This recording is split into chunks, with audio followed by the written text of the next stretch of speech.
हुर्रियत परस्त कश्मीरियों ने एक भारतीय फौजी कैंप पर शब खून मारकर 16 भारतीय फौजी हलाक कर डाले हैं, जिनमें 2 अफसर भी थे। इसलिए कमांडो खालिद कल ही कश्मीर के महाज की तरफ चला गया। मैंने रात खुफिया कमीनगाह में गुजारी। मेरा वहाँ रहना बेकार था। पहले मेरा ख्याल था कि मैं कमांडो खालिद से मुलाकात करने के बाद पाकिस्तान अपनी बीवी जमीला के पास जाऊँगा, लेकिन जब मकबूजा कश्मीर में भारतीय फ़ौज की ज़ालिमाना कार्रवाइयों के बारे में सुना और ख़ास तौर पर जब मुझे ये मालूम हुआ कि भारतीय फ़ौज ने मुसलमानों की एक मशहूर दरगाह शरीफ को नजरिया आतिश कर दिया है, तो मेरा खून खोल उठा और मैं अपने कश्मीरी भाइयों के शाना बशाना जिहाद करने के लिए बेचैन हो गया। कमांडो मंजर खालिद जाते हुए इन मुजाहिदों को कह गया था कि अगर कमांडो करमदाद आए तो इसे कश्मीर के महाज पर भेज देना। वहाँ जाकर मुझे जिससे मिलना था इसका नाम और खुफिया कोड वर्ड और हुर्रियत परस्तों की कमीनगाह के बारे में भी बताया गया। भोपाल के मुजाहिद ने मुझे दूसरे रोज़ जब मैं कश्मीर की तरफ जाने लगा तो कहा, हुर्रियत पसंदों की कमीनगाह से कुछ फासले पर एक दुकान है। मैं इस दुकान का मोहल्ले वकूअ आपको नहीं बताऊंगा और ना ही इन हुर्रियत पसंद कश्मीरी मुजाहिदों के असली नाम बताऊंगा। आप यूँ समझ लें कि भोपाल के मुजाहिद ने मुझे बताया कि इस खास दुकान पर मुझे एक आदमी मिलेगा जो कमांडो अकबर के पास पहुंचा देगा, जो कि फर्जी नाम है। मुझे कश्मीरी हुर्रियत परस्त कमांडो अकबर के पास ही जाना था। उसी रोज़ मैं भोपाल से दिल्ली जाने वाली गाड़ी में बैठ गया। दिल्ली पहुंचकर मैंने मशरक़ी पंजाब जाने वाली गाड़ी पकड़ ली। यहाँ मैं मुहतात हो गया क्योंकि दिल्ली और मशरक़ी पंजाब की पुलिस और मिलिट्री पुलिस को मैं मतलूब था और इंटेलिजेंस मेरी तलाश में थी। जलंधर के स्टेशन पर गाड़ी रुकी तो मैं पूरी तरह से चौकस था। यहाँ से मुझे जम्मू तवी की तरफ जाने वाली गाड़ी पकड़नी थी, जिसके चलने में अभी काफ़ी देर थी। मैं जलंधर स्टेशन पर इंतज़ार करने का खतरा मोल नहीं ले सकता था। मैं स्टेशन से निकल आया। करीब ही लारियों के 2 अड्डे थे, जहाँ से होशियारपुर, गुरदासपुर और जम्मू की तरफ लारियाँ जाती थी। मैं जम्मू जाने वाली एक लारी में दूसरे मुसाफिरों के साथ बैठ गया। मेरी निगाहें चारों तरफ माहौल का बराबर जायजा ले रही थी। वहाँ मुझे कोई मुश्तबा आदमी दिखाई न दिया। मुझे इतना तजुर्बा हो गया था कि जिस तरह इंटेलिजेंस वाले मफरूर मुलजिम को एक नज़र में पहचान लेते हैं, इसी तरह मैं भी एक नज़र में इंटेलिजेंस के आदमी को पहचान लेता था।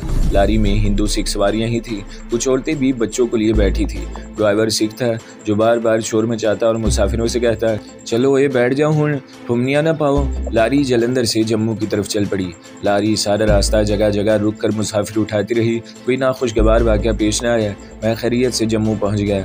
जम्मू से बेहद हसास इलाका शुरू हो जाता था। यहाँ जगह जगह फौजी बाजारों में खड़े नजर आए। भारत की हुकूमत कश्मीर पर नाजायज़ कब्जा जमाने के लिए अपनी फौज को अंधाधुंध मौत के मुंह में धकेल रही थी। जम्मू से मुझे श्रीनगर जाने वाली लारी में सवार होना था। यहाँ बेहद मोहतात रहने की ज़रूरत थी। अपने साफ सुथरे लिबास से मैं कोई सरकारी मुलाजिम लगता था। मेरे पास काफ़ी रुपए थे, मगर हथियार कोई नहीं था। कमांडो चाकू तक नहीं था। इसकी ज़रूरत भी नहीं थी और मौका भी नहीं था। मैं एक लारी में बैठ गया जो श्रीनगर जा रही थी। लारी जम्मू शहर से निकलने और दरियाई तवी का पुल अबूर करने के बाद जम्मू बानिहाल रोड पर तो एक जगह फौजी पोस्ट लगी थी। मुसल्ले फौजी सिपाहियों ने लारी को रुकवा लिया और मुसाफिरों को घूर घूर कर देखने लगे। एक आध मुसाफिर से इसका नाम वगैरह पूछ लिया। मैं पिछली सीट पर बड़ा मासूम और बोला बाला बनकर बैठा था। फौजी सिपाही ने मुझसे मेरा नाम पूछा। मैंने कहा, हरी कृष्ण। कहाँ जा रहे हो? दूसरे फौजी ने पूछा। मैंने कहा, श्रीनगर में अपने जीजा जी के पास जा रहा हूँ। वहाँ इनकी कपड़े की दुकान है, हनुमान क्लॉथ हाउस। दुकान का नाम इसी वक्त मेरे जहन में आया और मैंने बोल दिया। फौजी पीछे हट गया और ड्राइवर की तरफ देखकर बोला, ओके जाओ। मैंने सुख का सांस लिया और लारी श्रीनगर की तरफ रवाना हो गई। श्रीनगर पहुंचते ही मैं शहर से बाहर इस दुकान पर पहुंचा जहां भोपाल के मुजाहिद ने मुझे पहुंचने की हिदायत की थी। वहाँ एक गोरा चिट्टा कश्मीरी बैठा काम कर रहा था। दुकान में 2 और आदमी भी बैठे थे। मैंने कोड वर्ड में बात की तो इसने मेरी तरफ देखकर कहा, माल दुकान के अंदर है, चलकर पसंद कर लें। वो मुझे दुकान के अंदर एक कोठरी में ले गया। कहने लगा, किससे मिलना है? मैंने कमांडो अकबर का नाम लिया तो कहने लगा, भोपाल से आए हो? मैंने कहा, जी हाँ। वो बोला, तुम्हारी इतला हमें पहुंच चुकी है। फिर इसने मुझे कमांडो अकबर की खुफिया पनाहगाह की जगह बताई और कहा, सीधा वहाँ न जाना, शहर की 2-3 मार्केटों में घूमते फिरते रहना। फौज ने यहाँ बड़ी CID छोड़ रखी है। मैं सलाम दुआ करके दुकान से बाहर आ गया और इस आदमी की हिदायत के मुताबिक सीधा कश्मीरी मुजाहिदों की खुफिया पनाहगाह की तरफ जाने के बजाय श्रीनगर शहर के बारोनक बाजार में आकर मुख्तलिफ मार्केटों की दुकानों में इस तरह घूमता फिरता रहा जैसे मुझे किसी चीज़ की तलाश है। एक चाय के होटल में बैठकर खाना खाया, चाय पी और जब शाम हो गई तो कमांडो अकबर से मिलने कश्मीरी मुजाहिदों के हाइड आउट की तरफ चल पड़ा। मशरक़ी पंजाब में बाहर का मौसम शुरू हो रहा था, मगर कश्मीर में अभी सर्दी थी और शाम को सर्दी ज़्यादा हो जाती थी। मैंने जैकेट का कॉलर चढ़ा लिया और जो रास्ता कश्मीरी दुकानदार ने बताया था इस जिस पर चलते हुए मुजाहिदीन की खुफिया कमीनगाह के इलाके में पहुंच गया। ये इलाका छोटी बड़ी पहाड़ियों में घिरा हुआ था।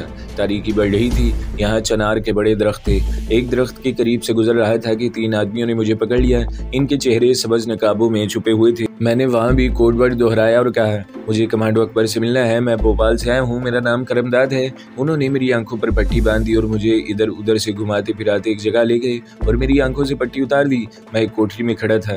मेरे सामने एक सुर्ख सफ़ेद कश्मीरी जवान घुटनों पर स्टेन गन रखे चारपाई पर बैठा मुझे घूर रहा था। कहने लगा, तुम इंडियन आर्मी के जासूस हो, बताओ तुम्हारा असल नाम और रैंक क्या है।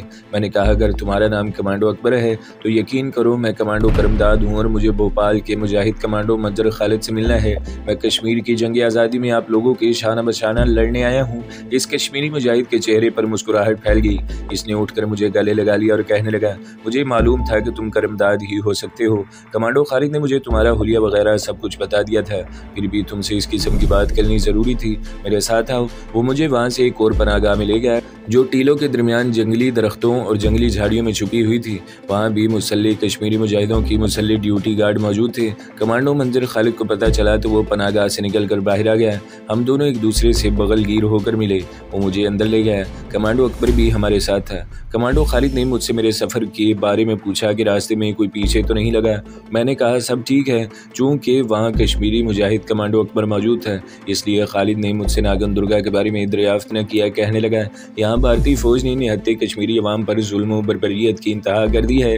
दरगाह शरीफ को नजर आतिश कर दिया गया है। कश्मीरी शहरी भारतीय फौजियों के हाथों शहीद हो रहे हैं। यहाँ कमांडो अकबर ने बात आगे बढ़ाते हुए कहा, हमारे मुजाहिदों ने भी कई भारतीय फौजी मार डाले हैं, घात लगाकर इनके कई ट्रक उड़ा दिए हैं, मगर भारतीय फौज को बराबर कमक मिल रही है। 2 दिन में कई नई इंडियन रेजिमेंट्स मकबूजा कश्मीर में आ चुकी हैं। कमांडो खालिद बोला, इनमें एक टैंक रेजिमेंट भी है।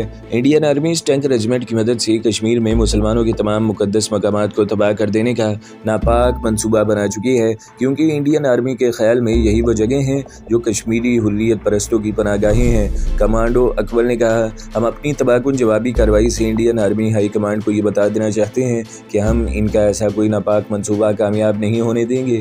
कमांडो मंजर खालिद ने कहा, इस टैंक रेजिमेंट का कैंप शोपियां के जंगल में है। हमारी एक पार्टी इसका जायजा ले चुकी है। मैं और कमांडो अकबर चरवाहों के भेस में इस पार्टी के साथ गए थे।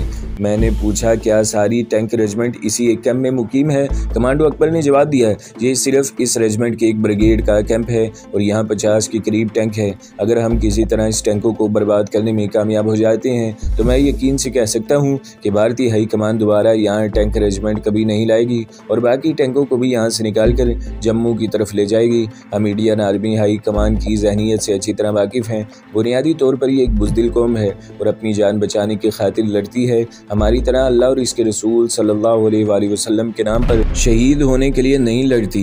मैं बड़े गौर से कमांडो अकबर की गुफ्तगू सुन रहा था। इसने हिंदू कौम की ज़हनीत की बिल्कुल सही अक्कासी की थी। मैंने पूछा, इस टैंक ब्रिगेड की हिफाजत के लिए इन्फेंट्री ज़रूर साथ होगी, क्योंकि टैंक रेजिमेंट को सपोर्ट करने के लिए इन्फेंट्री रेजिमेंट साथ रखी जाती है। इस कैंप में मेरे अंदाज के मुताबिक मार्टर प्लाटून भी ज़रूर होगी। कमांडो अकबर कहने लगा, इसके मुतालिक मालूमात फराहम की जा सकती हैं। मैंने कहा, इन मालूमात का हासिल करना हमारे कमांडो अटैक की कामयाबी के लिए बहुत ज़रूरी है। कमांडो खालिद ने कमांडो अकबर से कहा, क्या कल शाम तक हमें ये मालूमात मिल सकती हैं? कमांडो अकबर, क्यों नहीं? कमांडो अकबर ने कहा, सुबह होते ही मैं 2 आदमियों की ड्यूटी लगा दूंगा जो शाम तक हमें सारी मालूमात फराहम कर देंगे। मैंने कहा, इसके बाद मुझे खुद एक बार इस भारतीय कैंप का जायज़ा लेना होगा। कमांडो खालिद ने कहा, तुम कल शाम ही ये काम कर सकते हो। कमांडो अकबर तुम्हारे साथ होगा। ये सारे इलाके के चप्पे चप्पे से वाकिफ़ है। वहाँ सबज चाय का समावार आ गया। हम चाय पीते और बातें करते रहे। रात को खाना खाकर हम सो गए। दूसरे दिन कमांडो अकबर ने 2 मुजाहिदों को मतलूबा मालूमात हासिल करने की खातिर भारतीय कैंप की तरफ भेज दिया। दोनों मुजाहिद दोपहर के बाद वापस आए। उन्होंने वापस आकर जो कुछ बताया, इससे पता चला कि फौजी कैंप पर हुर्रियत पसंद मुजाहिदों के मुतवक्का हमले के डर से भारतीय ब्रिगेड कमांडर के हुक्म से 16 के 16 टैंक कैंप से निकालकर चपरियाल के नीम पहाड़ी जंगल में एक जगह छुपा दिए गए हैं। यह जगह कैंप के जुनूब में एक टीले के दामन में 2 मील के फासले पर है। वहाँ इन्फेंट्री की पूरी एक कंपनी टैंकों की हिफाजत के लिए तैनात है। उन्होंने ये भी बताया कि मार्टर गोलों की एक प्लाटून भी कैंप में मौजूद है। मैंने कहा, अगर वो कैंप में है तो हमें इससे कोई सरोकार नहीं है, क्योंकि अब टैंक के कैंप के अंदर नहीं है। फैसला ये हुआ कि मैं कमांडो अकबर के साथ चरवाहों के बेस में दिन की रोशनी में छपरवाल के टीलों में इंडियन रेजिमेंट्स के टैंकों के हाइड आउट देखने जाऊंगा। यहाँ मैं ये बात बताता चलूँ कि हम में से अक्सर हजरात को ये इल्म होगा कि पहाड़ी इलाकों में कोई भी फौजी अपने टैंक नहीं ले जाती। टैंक सिर्फ मैदानी इलाकों में ही अपनी भरपूर कारकर्दगी के साथ लड़ सकते हैं, लेकिन कश्मीर के महाज पर मकबूजा भारतीय फौजियों का हुर्रियत पसंद कश्मीरी मुजाहिदों के हाथों इस कदर भारी जानी नुकसान हो रहा था और इतने फौजी मारे जा रहे थे कि भारतीय फौजी हाई कमान वहां अपनी टैंक रेजिमेंट ले आया था, इस ख्याल से भी कि टैंकों की तोपों को तोपखाने की तोपों की तरह पर इस्तेमाल किया जाता है। दूसरे कश्मीर की वादी में टैंकों की नकलो हरकत निस्बतन आसान थी और इन टैंकों की मदद से मजलूम निहत्ते कश्मीरी मुसलमानों के घरों और मुकद्दस मकामात को बिलडोज किए बगैर धमाके से तबाह किया जा सकता है। हाल ही में मुकद्दस कश्मीरी खानका को टैंकों ने ही शहीद किया था। अगले रोज मैं और कमांडो अकबर कश्मीरी चरवाहों के बेस में इंडियन टैंक रेजिमेंट के टैंक ब्रिगेड के खुफिया हाइड आउट देखने निकल खड़े हुए। कमांडो अकबर खुफिया नीम पहाड़ी इलाकों से गुजर रहा था। हमारे रास्ते में कई खड्ड नाले और खाइयाँ आई। आखिर हम एक ऐसी जगह पहुँच गए जहाँ हम बुलंदी पर से नीचे फैली हुई छोटी सी वादी देख सकते थे। हम झाड़ी की ओट में छुप कर बैठ गए। कमांडो अकबर ने मुझे दरख्तों का एक झुंड दिखाया, कहने लगा, मेरी इतला के मुताबिक इंडियन आर्मी के टैंक इन दरख्तों में छुपाए गए हैं। दरख्तों के झुंड के पीछे खुश्क नाला है। मैं तुम्हें दूरबीन दिखाता हूँ, इस नाले को गौर से देखो। इसने अपने लंबे कुर्ते के अंदर से छोटी दूरबीन निकाल कर मुझे दी। मैंने दूरबीन आंखों पर लगाकर दरख्तों की जानिब देखा। दरख्तों के झुंड के करीब मुझे दो फौजी नजर आए जिन्होंने सिरों पर बक्स उठा रखे थे और दरख्तों के झुंड की तरफ जा रहे थे। मैंने वो फौजी कमांडर अकबर को भी दिखाई और कहा, मुझे यकीन है कि यहाँ मार्टर गनों के मोर्चे भी हैं। कमांडो अकबर ने दूरबीन मुझे देते हुए कहा, मैं चाहता हूँ कि तुम दरख्तों के पीछे जो खुश्क नाला है इसको भी गौर से देख लो, क्योंकि मेरे प्लान के मुताबिक हमारी कमांडो पार्टी रात के वक्त इसी तरफ से अटैक करेगी। मैंने दूरबीन लगाकर दरख्तों की अकब पर निगाह डाली। वहाँ मुझे ऊंची जगह नजर आई जिसके पीछे खुश्क नाला था। नाला दरख्तों के पहलू से होकर आगे चला गया था। ये ज्यादा चौड़ा नहीं था मगर इसके किनारे ऊंचे थे। कमांडो अकबर कहने लगा, ये बरसाती नाला है, इसमें बारिश के दिनों में ही पानी आता है, बाकी सारा मौसम यह खुश्क रहता है। आजकल भी यह खुश्क है। हमें इस नाले के अंदर से होकर अपने टारगेट तक जाना होगा। नाले के पीछे नाशपातियों का बाग था। हमारी पार्टी शाम के वक्त वहां आकर छुप जाएगी। आजकल ये बाग वीरान पड़ा है। नाशपातियों का मौसम अभी शुरू नहीं हुआ। मेरे हिसाब से जितनी मालूमात हमें वहां हासिल हो सकती थी वो हमने हासिल कर ली थी। हम वहां से वापस आ गए। मैंने कमांडो खालिद को रिपोर्ट दी और इससे पूछा, हमारी कमांडो पार्टी में ज्यादा आदमी नहीं होने चाहिए। कमांडो अकबर कहने लगा, तुम्हारे ख्याल में कितने आदमी होने चाहिए? मैंने कुछ सोच कर कहा, हम तीनों के अलावा एक चौथा मुजाहिद ठीक रहेगा। इससे ज्यादा आदमियों की जरूरत नहीं। लेकिन आपके पास असले का क्या इंतजाम है? कमांडो अकबर बोला, हमारे पास हर किस्म का असला मौजूद है। हम ये असला भारतीय फौजी कैंपों पर शबे खून मार कर लाते हैं। मैंने कहा, हमें सबसे ज्यादा रॉकेट लॉन्चरों की जरूरत होगी, क्योंकि टैंक को सिर्फ रॉकेट से निकला हुआ लॉन्चर ही तबाह कर सकता है। हैंड ग्रेनेड इसका कुछ नहीं बिगाड़ सकते। कमांडो अकबर ने कहा, हमारे पास रॉकेट लॉन्चर भी हैं और इसके गोले भी हैं। हमें कितने चाहिए? शाम होने तक 4 रॉकेट लॉन्चर के अलावा 50-60 गोलों का इंतजाम हो गया। हमने 4-4 हैंड ग्रेनेड भी साथ लिए। राज आबादी से ज्यादा गुजर गई तो हमारी कमांडो पार्टी भारतीय टैंकों को बर्बाद करने अपने हाइड आउट से चल पड़ी। मैं था, मेरे साथ कमांडो खालिद था, कमांडो अकबर था और एक कश्मीरी मुजाहिद था। इसे रॉकेट लॉन्चर फायर करने की तरबियत मिल चुकी थी। आसमान पर सितारे चमक रहे थे। हम सितारों की फीकी रोशनी में अपने टारगेट की तरफ चले जा रहे थे। कमांडो अकबर हमें गाइड कर रहा था। वो एक दूसरे रास्ते से लेकर जा रहा था। हम पीछे से होकर खुश्क नाले में दाखिल हो गए।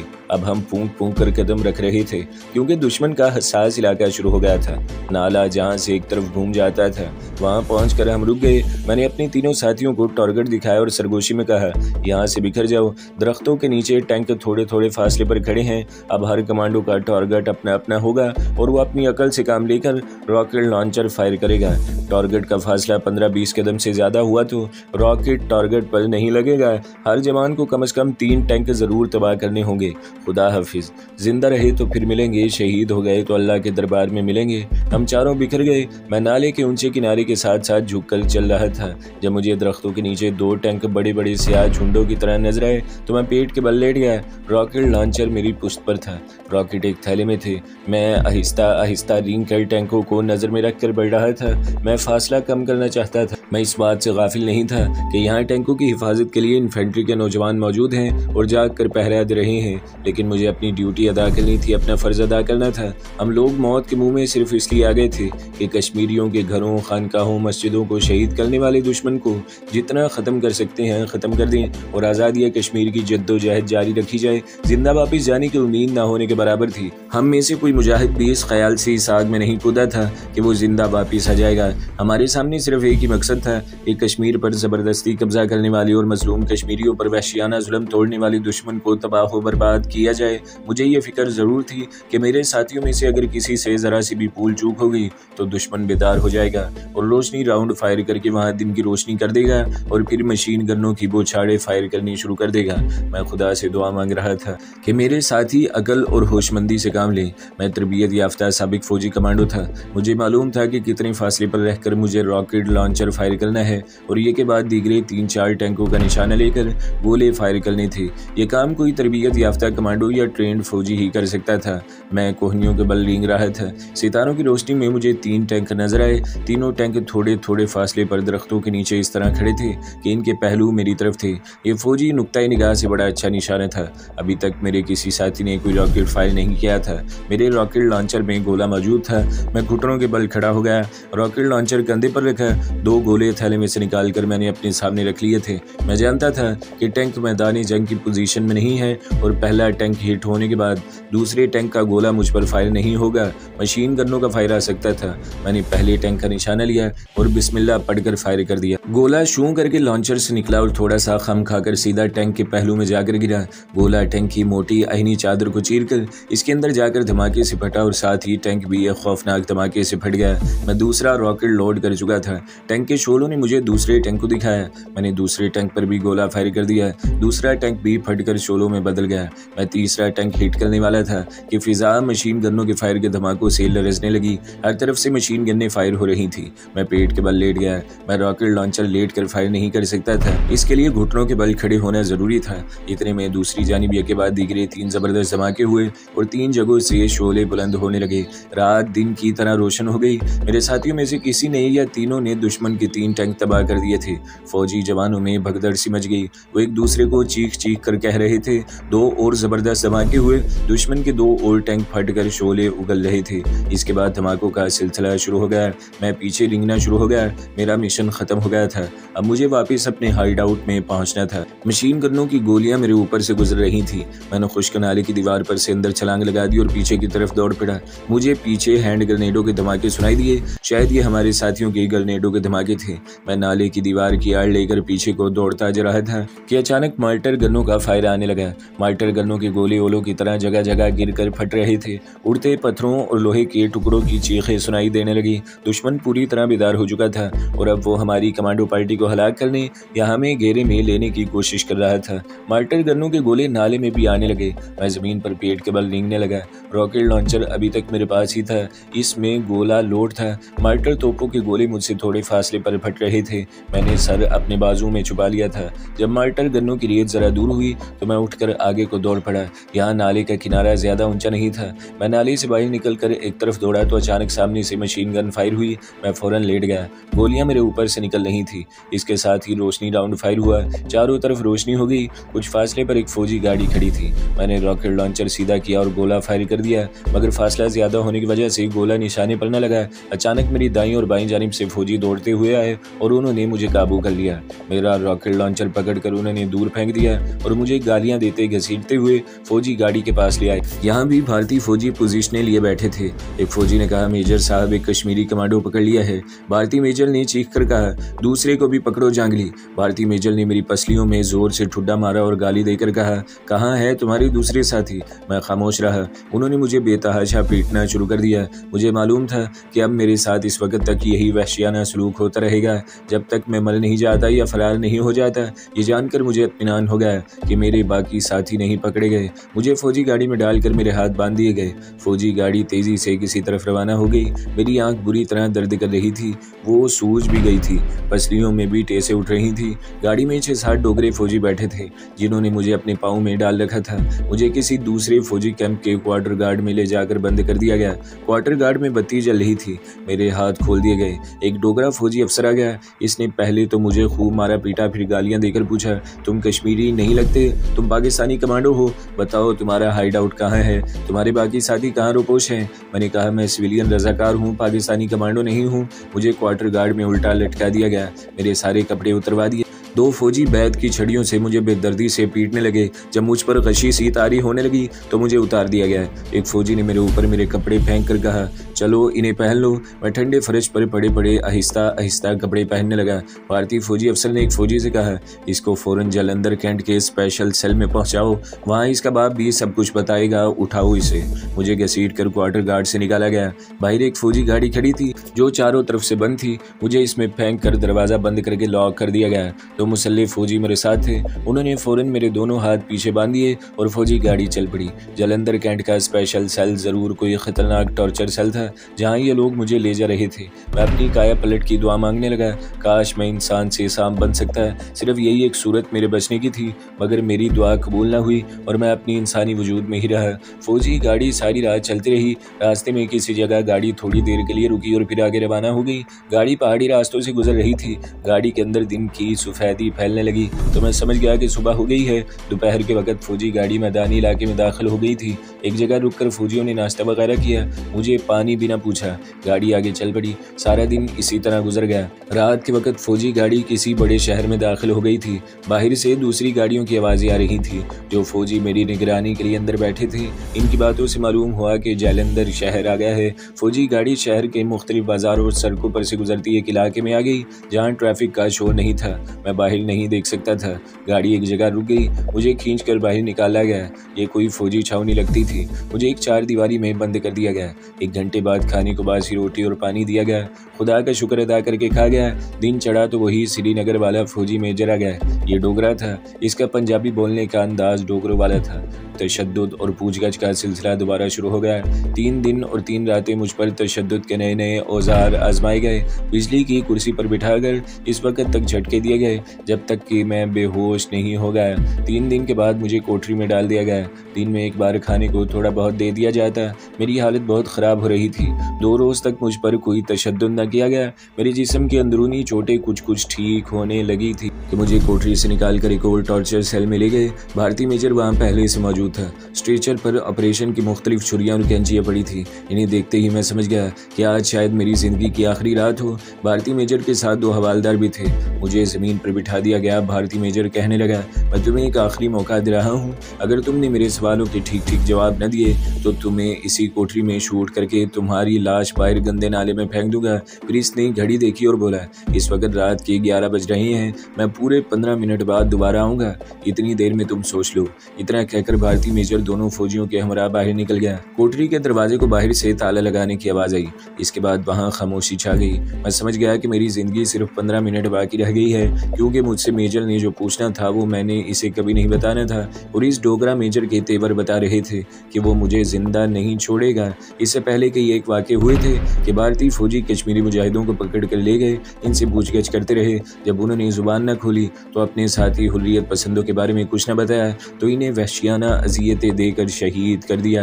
मैंने इसी हालत में अंदाजे से किबला रूह होकर अपना सर खुदा के हुजूर सजदे में डाल दिया और खुदा बंदे करीम से अपने गुनाहों की माफ़ी मांगी। सर उठाकर छत की तरफ देखा और जमीला की शक्ल सामने आ गई। मैंने इससे भी कहा कि मेरी वजह से इसे जो तकलीफ़ें उठानी पड़ी हैं और मेरी मौत के बाद आगे उठानी पड़ेंगी, इसके लिए वो मुझे माफ़ कर दे। मेरी आंखें भीग गईं। मैं फर्श पर दोजानू होकर बैठा खुदा को याद कर रहा था। कोठरी में बल्ब रोशन था। अचानक मुझे सरसराहट की आवाज़ है। मैंने दरवाजे की तरफ देखा क्योंकि आवाज़ इसी तरफ से आई थी। क्या देखता हूँ कि एक काले स्याह रंग का एक बिच्छू दरवाजे के सुराख में दाखिल होकर दीवार के साथ साथ एक तरफ को जा रहा है। मुझे ऐसे महसूस हुआ खुदा ने मेरी दुआ कबूल फरमा ली है। सांप के जहर से मेरी काया पलट जाती थी और मैं इंसान से सांप के रूह में तब्दील हो जाता था। बिच्छू के जहर का मुझे कभी तजुर्बा नहीं हुआ था, लेकिन बिच्छू और सांप के जहर में ज़्यादा फ़र्क नहीं होता। हो सकता है इसका जहर भी मेरी काया पलट दे और मुझे आने वाले अजाब से निजात मिल जाए। इस वक्त दूसरा कोई चाराकार भी नहीं था। ये डूबते को तिनके का सहारा था। मैंने लपक कर बिच्छू को पकड़ लिया। बिच्छू ने फौरन मेरे हाथ पर डस दिया। मेरे जिस्म में दर्द की शदीद टेसे उठी। बिच्छू मेरे हाथ से गिर गया। मैं दर्द की शिद्दत से दोहरा हो गया। मुझे झटका सा लगा। मैं दर्द की तकलीफ को भूल गया। दिल में खुशी की लहर सी दौड़ गई। कभी मैं इन झटकों से घबरा जाता, अब ये झटका जैसे मेरे लिए नई जिंदगी का पैगाम लाया था। मुझे दूसरा झटका लगा। तीसरे झटके के साथ ही मेरा जिस्म हल्का होना शुरू हो गया। ज़मीन की कशिश मेरे लिए ख़त्म हो रही थी। फिर मेरी आंखों के सामने बिजली सी चमकी और दूसरे लम्हे मैंने अपने आप को मुटियाले रंग के छोटे से सांप के रूप में फर्श पर कुंडली मारे बैठे देखा। मुझ पर इस वक्त मुसरत व अम्बाद की जो कैफियत तारी थी, मैं इसे बयान नहीं कर सकता था। मेरे पास इसे बयान करने के लिए अल्फाज नहीं थे। मैं सांप के जिस्म में तब्दील हो गया था, लेकिन इंसानी जहन के साथ सोच रहा था। मुझे बाहर फौजी बूटों की आवाज़ सुनाई दी। मैं जल्दी से कोने में जाकर छुप गया। दरवाज़ा खुला और वही डोगरा भारतीय मेजर दोनों फौजियों के हमरा अंदर दाखिल हुआ। जब मुझे ना पाया तो हैरान सा होकर रह गया। वो कहाँ गया? दोनों फौजी भी हैरान होकर फटी फटी आंखों से कोठरी में इधर उधर देखने लगे। भारतीय मेजर ने चीख कर कहा, वो फरार हो गया है, इसे पकड़ो। दोनों फौजी दौड़कर कोठरी से निकल गए, लेकिन मैं भारतीय मेजर को बाहर निकलने का मौका नहीं देना चाहता था और मैंने इसे बिल्कुल मौका न दिया। जैसे ही वो मुझे दबी जुबान में गालियां देता दरवाजे की तरफ बढ़ा, मैं पीछे से उछलकर इसकी गर्दन पर आ गया और इसकी शारक पर डस दिया। इसकी शारक को मैंने पहले ही से अपना टारगेट बना लिया था। ये कैसे हो सकता था कि मेरा जहर किसी की शारक में दाखिल हो जाए और फिर वो जिंदा हालत में खड़ा रहे। भारतीय मेजर जिसने दरिंदा बनकर मुझे वहशियाना तशद्दुद का निशाना बनाया था, धड़ाम से गिर पड़ा। मैं जानता था कि वो अब कभी ना उठने के लिए गिरा है। मैं खुले दरवाजे में से रेंग कर बाहर निकल गया। बाहरी शोर मच गया। फौजी इधर उधर भाग रहे थे। दो फौजी जीपें एक दूसरे के पीछे तेजी से गेट की तरफ जा रही थी। मैं इस फौजी छावनी या कैंप से निकलकर सड़क पर आ गया। रात के 11:15 बजे थे। भारतीय मेजर ने कहा था कि वो ठीक 11:15 बजे वापस आएगा और वो इतने बजे ही वापस आया होगा, मगर अब मुझे इसकी परवाह नहीं थी। मुझे किसी भारतीय फौजी या भारतीय पुलिस या इंटेलिजेंस की परवाह नहीं थी। बस खुदा से एक ही दुआ मांग रहा था कि वो मुझे अभी सांप के रूप में ही रखे। मैं फुटपाथ की दूसरी तरफ दरख्तों के नीचे से होकर रेंगता हुआ जा रहा था। जालंधर छावनी के स्पेशल टॉर्चर सेल से निकलते ही मैंने फैसला कर लिया था कि मैं एक बार जमीला अपनी प्यारी बीवी से मिलने पाकिस्तान ज़रूर जाऊंगा। आखिर में इसका ख़ावंद था और इसके मुझ पर भी कुछ हकूक़ थे जिनको मैंने एक तवील मुद्दत से नज़रअंदाज किया हुआ था। वैसे भी इस वक्त मुझे अपनी बीवी जमीला की मोहब्बत और ख़बरगिरी की ज़रूरत थी, ताकि मैं कुछ वक्त इसके पास गुजार कर ताज़ा दम और पूरी तरह से सेहतमंद होकर वापस कश्मीर के महाज पर पहुँच जाऊँ। इंसानी शक्ल में होता तो मुझे कई तरह के खौफ लाहक होते। कदम कदम पर पकड़े जाने का डर होता, ख़ास तौर पर जबकि मैं जालंधर छावनी की फ़ौजी जेल से फ़रार हुआ था। ये कोई मामूली बात नहीं थी। न जाने वहाँ कितने भारतीय फ़ौजी अफसरों का कोर्ट मार्शल होने वाला था। मिलिट्री और पुलिस की इंटेलिजेंस और मिलिट्री पुलिस ने सारे इलाके को घेरे में ले लिया होगा, मगर मैं सांप के रूप में था। इस रूप में सिवाय इसके और कोई ख़तरा नहीं था कि कहीं मैं किसी गाड़ी के नीचे आकर न कुचला जाऊँ या मुझे देखकर लोग लाठियाँ और पत्थर मार कर हलाक न कर दें। इसका मेरे पास एक ही इलाज था कि मैं अमृतसर के बॉर्डर तक सिर्फ रात को सफ़र करूं, दिन की रोशनी में किसी खेत में छुप कर बैठा रहूं। जालंधर अमृतसर के एरिया में मैं 2-3 बार आ चुका था। मुझे मालूम था कि जालंधर शहर अमृतसर से 40 मील के फासले पर है और अमृतसर से आगे वाघा बॉर्डर ज़्यादा दूर नहीं है। जालंधर से अमृतसर तक के 40 मील एक शाम के लिए रेंग कर तय करना बहुत मुश्किल काम था।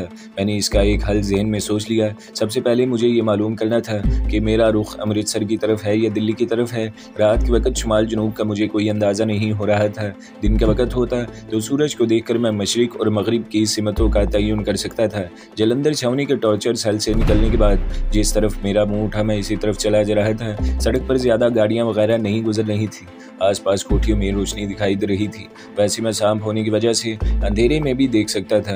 मैं रेंगते रेंगते काफ़ी दूर निकल आया। मैं तेज़ी से रेंग रहा था, सिर्फ इस ख्याल से कि कहीं ऐसा न हो कि इंडिया की सरहद के अंदर ही इंसानी शक्ल में वापस आ जाऊँ। ये बात मेरे लिए क़यामत से कम नहीं थी। मैं अपने सांप होने की हैसियत का ज़्यादा से ज़्यादा फ़ायदा उठाते हुए जितनी जल्दी हो सके इंडिया का बॉर्डर क्रॉस करके पाकिस्तान में दाखिल हो जाना चाहता था। सड़क एक बारौने के इलाके में दाखिल हो गई। यहाँ सड़क कुशादा थी, दरमियान में ग्रीन बेल्ट थी जिसके ऊपर मरकरी लाइट्स के खंभे लगे हुए थे।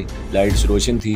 मैं किनारे किनारे छुप कर रेंग रहा था। एक जगह सिनेमा हाउस की शानदार इमारत के बाहर किसी इंडियन फिल्म के बड़े बड़े रंगीन बोर्ड लगे हुए थे। अंदर रात का आखिरी शो चल रहा था। इस वक्त मुझे अमृतसर जाने वाली कोई बस या लारी भी नहीं मिल सकती थी। हो सकता था इस वक्त दिल्ली या कोलकाता से कोई ट्रेन आ रही हो जो अमृतसर जाती हो। मैं इसकी छत पर बैठकर अमृतसर पहुंच सकता था, क्योंकि रेलगाड़ियां रात को भी आती जाती रहती हैं। अब मुझे रेलवे स्टेशन की तलाश थी। किसी से मैं ये नहीं पूछ सकता था कि रेलवे स्टेशन किस तरफ है। मुझे खुद ही अंदाजे से मालूम करना था और रेलवे स्टेशन की सबसे बड़ी निशानी सिग्नल की लाल सब्ज़ बत्ती ही हो सकती थी। इतनी देर में मुझे अंदाज़ा हो गया कि मेरा रुख दिल्ली की तरफ नहीं है और मैं अमृतसर की तरफ ही जा रहा हूँ। मैं कुशादा सड़क पर से गुजर कर एक गुंजान सड़क पर आ गया। यहाँ आते ही मुझे रेलवे इंजन की सीटी की आवाज़ सुनाई दी। मेरे तने मुर्दा में जैसे जान पड़ गई। मैं इस आवाज़ की सिमत हो गया।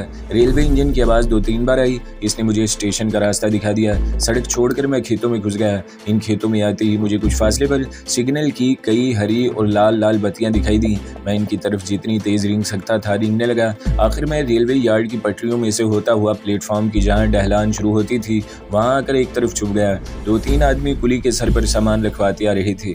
जब वो चले गए और प्लेटफॉर्म खाली हो गया तो मैं प्लेटफॉर्म की ढलान पर चढ़ गया। यहाँ एक बोर्ड लगा हुआ था जिस पर अंग्रेजी और हिंदी में जालंधर कैंट लिखा हुआ था। प्लेटफॉर्म पर आगे जाकर कुछ मुसाफिर अपने अपने सामान के पास बैठे थे। कुली भी चल फिर रहे थे। 2-4 पुलिस के सिख सिपाही भी नजर आए, मगर मुझे इनसे मोहतात रहने की कोई ज़रूरत नहीं थी। मैं सिर्फ ये मालूम करना चाहता था कि अमृतसर जाने वाली गाड़ी कब और किस प्लेटफॉर्म पर आ रही है। ये मसला एक कुली ने हल कर दिया। मैं प्लेटफॉर्म में एक तरफ छुप कर बैठा था कि किसी ने कुली से अमृतसर जाने वाली ट्रेन के बारे में पूछा। सिख कुली ने इसे बताया कि जनता एक्सप्रेस थोड़ी देर में आने वाली है, वो अमृतसर जाएगी। जिस मुसाफिर ने कुली से ट्रेन के बारे में पूछा था मैंने इस पर नजरें जमा दी। मुझे मालूम था कि अब वो इस प्लेटफॉर्म पर जाएगा जहां अमृतसर जाने वाली जनता एक्सप्रेस आ रही है। मुसाफिर वहीं प्लेटफॉर्म पर अपने सामान के पास बैठा रहा। इसका मतलब था कि अमृतसर जाने वाली ट्रेन इसी प्लेटफॉर्म पर आ रही है। ट्रेन कोई 1 घंटे बाद आई। मैं ट्रेन की दूसरी तरफ रेलवे लाइन में उतर गया। जब ट्रेन पूरी तरह से रुक गई तो इसके पहियों पर रेंगता हुआ आखिरी डब्बे की छत पर जाकर लेट गया। मैं डब्बे की छत से बिल्कुल चिपट गया था ताकि प्लेटफॉर्म की रोशनी में मुझ पर किसी की नजर न पड़ जाए। ट्रेन जालंधर छावनी में थोड़ी देर ही ठहरी और चल पड़ी। इसके बाद जालंधर शहर के स्टेशन पर कुछ देर के लिए रुकी और अमृतसर की तरफ फराटे भरने लगी। रात के 12:30 बजे का वक्त होगा जब ट्रेन जालंधर शहर से रवाना हुई। रास्ते में वो किसी जगह भी न रुकी और कोई घंटे सवा घंटे के सफर के बाद अमृतसर पहुंच गई। ये ट्रेन इसके आगे नहीं जाती थी। मैं मुसाफिरों की आंख बचाकर ट्रेन से उतर गया और रेलवे लाइन के साथ साथ वाघा बॉर्डर की तरफ रेंगना शुरू कर दिया। रात का वक्त था, चारों तरफ अंधेरा था। मुझे इल्म था कि ये रेलवे लाइन वाघा तक जाती है जो पाकिस्तान में है। मैं कुछ दूर जाकर रेलवे ट्रैक से उतर कर खेतों में आ गया। यहाँ काफ़ी दूर तक रेंगता चला गया। फिर ख्याल आया कि क्यों ना बॉर्डर की तरफ जाने वाली सड़क पर चला जाऊँ। वहाँ किसी न किसी ट्रक या गाड़ी पर मौका देखकर चढ़ जाऊँगा और बॉर्डर पर पहुँच जाऊँगा। वाघा जाने वाली सड़क की रोशनियाँ मेरी बाएं जानिब नजर आ रही थी। मैं खेतों में से होता हुआ सड़क पर आ गया। सड़क पर से वक्फे के बाद ट्रक गुजर रहे थे। इनमें फौजी ट्रक ज्यादा थे। एक जगह सड़क के किनारे मैंने एक जीप को रुकते देखा। वहाँ एक खोखा था। जीप का रुख वाघा बॉर्डर की तरफ था। मैं तेजी से जीप के पास आ गया। जीप का ड्राइवर खोखे पर से सिगरेट खरीद रहा था। मैं दूसरी तरफ से होकर जीप की छत पर चढ़कर इससे चिमट गया। ड्राइवर ने सिगरेट का पैकेट लेकर जेब में डाला और जीप में आकर बैठ गया। जीप स्टार्ट की और वो बॉर्डर की तरफ चल पड़ी। जीप सड़क पर देर तक चलती रही। रास्ते में बाएं जानिब एक बहुत बड़ा सिखों का गुरुद्वारा भी आया। कुछ कारखानों की रोशनियां भी नजर आईं। एक जगह सड़क की दोनों जानिब दुकानें थी जो बंद थी। शायद ये अटारी का कस्बा था। इसके बाद बॉर्डर की इंडियन कस्टम चेक पोस्ट आ गई। जीप यहाँ एक तरफ रुक गई। मैंने जीप की छत पर से जायजा लिया। कुछ फासले पर बॉर्डर का गेट था जहाँ इंडिया का झंडा लगा हुआ था और गार्ड खड़े थे। कस्टम ऑफिस में रोशनी हो रही थी। एक सिख बाहर निकलकर सामने किसी को आवाज देकर बुला रहा था। दूसरी तरफ कुछ फासले पर तेज रोशनियों में मुझे पाकिस्तान का परचम लहराता नजर आया तो मेरा दिल खुशी से भर गया। ये मेरे प्यारे वतन पाकिस्तान का परचम था जिसके साए में हम लोग अमन और खुशहाली की जिंदगी बसर कर रहे थे। जहां पहुंचने के बाद मुझे किसी CID किसी मिलिट्री इंटेलिजेंस का डर खौफ नहीं था। मैं जीप की छत से उतर आया और कस्टम ऑफिस की पिछली दीवार की तरफ से निकलकर पाकिस्तान की सीमा चल पड़ा। वहाँ कांटेदार तारों वाली दीवार बनी हुई थी। मैं इसके नीचे से गुजरकर पाकिस्तान की सरजमीन पर पहुंच गया। यहाँ आते ही मुझे जमीला के जिस्म की खुशबू महसूस हुई। ये मेरे वतन, मेरी इज्जत, मेरी आबरू की खुशबू थी। मैंने बेख्तियार होकर पाकिस्तान की मिट्टी को चूम लिया और देर तक पाकिस्तान की मिट्टी में अपना सर डाले रखा। इसके बाद लाहौर जाने वाली सड़क से जरा हटकर खेतों में से लाहौर की तरफ चल पड़ा। मेरी जिंदगी का ये पहला मौका था कि मैं अपने प्यारे वतन में इंसानी रूप में दाखिल होने के बजाय एक सांप की शक्ल में दाखिल हो रहा था। ये बात मुझे किसी हालत में भी गवारा नहीं थी। मैं इस मनहूस किस्से को तोहमात और देवी देवताओं के झूठे बुतों के देश भारत की सरजमीन में ही छोड़ाना चाहता था, लेकिन ये बात मेरे इख्तियार में नहीं थी। मैं जमीला के घर सांप की शक्ल में नहीं जाना चाहता था। मैंने दिल में फैसला कर लिया कि मैं इस अजाब से निजात हासिल करके रहूंगा। अपने वतन की हवा और मिट्टी ने मेरे अंदर एक नई ताकत, एक नया जज्बा पैदा कर दिया था। मुझे ऐसे महसूस रहा था कि जैसे मैं कुफर की बड़ी से बड़ी ताकत ताकत को पाश पाश कर सकता हूँ। मैंने अपने खुदा और रसूल पाक सल्लल्लाहु अलैहि वसल्लम को याद किया, दिल में कलमा शरीफ पढ़ा और मेरा रुख अपने आप एक तरफ हो गया। मैंने बहुत कोशिश की कि रुख शहर की तरफ करूँ, लेकिन कोई ताकत मुझे सड़क से हटाकर एक तरफ लिए जा रही थी। कुछ दूर रेंगते रहने के बाद मुझे एक मस्जिद दिखाई दी, जिसके गुंबद और मीनार सबज रोशनी के नूर में जगमगा रहे थे। मैं बेख्तियार होकर मस्जिद की तरफ बढ़ा। मस्जिद खाली थी, अभी सुबह की अजान में कुछ देर थी। मैं मस्जिद की सीढ़ियाँ चढ़कर इस जगह आ गया जहाँ नमाजी अपनी जूतियाँ उतार कर रखते हैं। आगे मस्जिद का ऊंचा सहन शुरू होता था।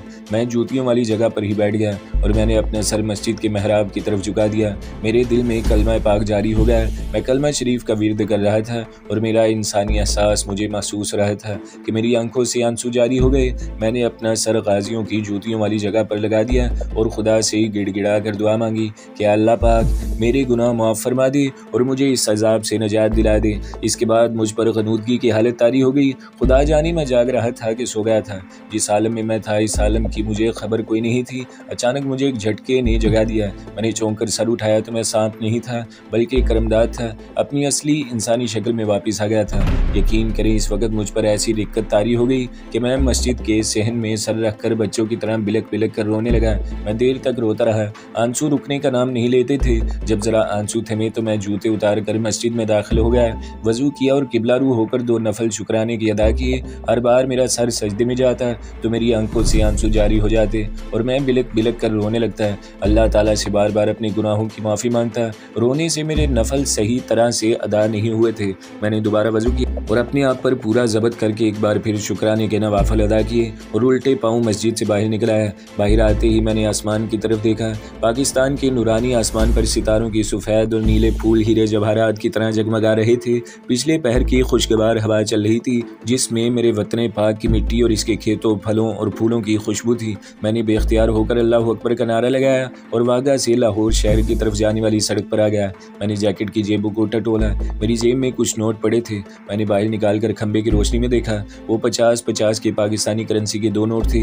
या खुदा, ये नोट कहाँ से आ गए? मेरी समझ में कुछ नहीं आ रहा था। मुझे इतने ही पैसों की ज़रूरत थी। इतने पैसों में मैं जमीला के पास जहलम पहुँच सकता था और इसके लिए इसके घर वालों के लिए थोड़ी सी मिठाई भी ले जा सकता था। वागा के एक बस स्टॉप पर मैंने एक बस खड़ी देखी। बस में रोशनी नहीं थी। इसका ड्राइवर छत पर से सिगरेट पीता उतर रहा था। मैंने इससे पूछा कि क्या ये बस लाहौर जाएगी? इसने नींद भरी आवाज़ में जवाब दिया, 1 घंटे बाद जाएगी। मैं ड्राइवर की इजाज़त से बस के अंदर जाकर बैठ गया। बैठते ही मैं ऊँगने लगा और फिर सो गया। आँख खुली तो बाहर मेरे प्यारे वतन के खेतों में तुलू होते हुए सूरज की सुनहरी रोशनी का नूर फैला हुआ था और कंडक्टर मुझसे टिकट के पैसे तलब कर रहा था। मैंने टिकट ले लिया। लाहौर शहर के मकानों, बाजारों, खेतों और मस्जिदों और लोगों को देखकर मुझे यूँ महसूस हो रहा था जैसे मैं अस्पताल से सेहतयाब होकर अपने घर, अपने भाई बहनों के पास आ गया हूँ। मेरा जी चाह रहा था कि हर एक को सलाम करके इसके गले लगकर मिलूँ। बस ने मुझे स्टेशन के पास उतार दिया। लाहौर स्टेशन से मैं एक गाड़ी में सवार होकर जहलम पहुँच गया। एक दुकान से कुछ फल खरीदे और अपनी बीवी जमीला के घर की तरफ चल पड़ा। मेरा दिल खुशी से जैसे उछल रहा था। जमीला के घर वाले मुझे देखकर पहले तो हैरान रह गए, फिर मुझसे लिपट गए। जमीला दूसरे कमरे से दौड़ कर आई।